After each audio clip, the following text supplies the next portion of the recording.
Newsom and state legislators announced a new school funding plan Tuesday that will provide an additional $6.6 billion for school districts statewide that are able to bring students back to campuses for in-person learning.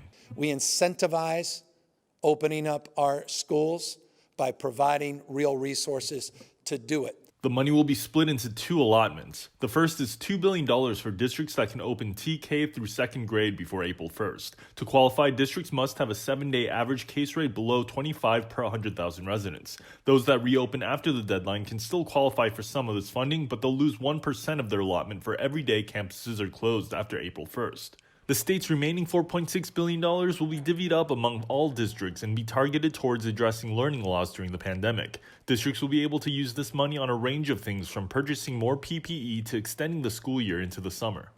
Once you dip your toe in, once you build a cohort confidently, once you build trust, then we will start to see a cadence of reopening across the spectrum. But again, on the basis of building confidence and trust. San Diego Unified School Board President Richard Barrera says the district could qualify for up to $100 million of this additional funding. However, last week, the district announced it will begin its next phase of reopening on April 12th. But since the district's spring break is the last week of March and teachers are scheduled to be back on April 5th, Barrera says the district should still get a full share. It allows us right after spring break to have a week where the staff is on campus preparing and getting trained in all the mitigation strategies that are necessary to keep everybody safe in order for us to be able to then bring students back on April 12th. Another caveat is that in February, district officials reached an agreement with the teachers union to not reopen schools until after all teachers are vaccinated.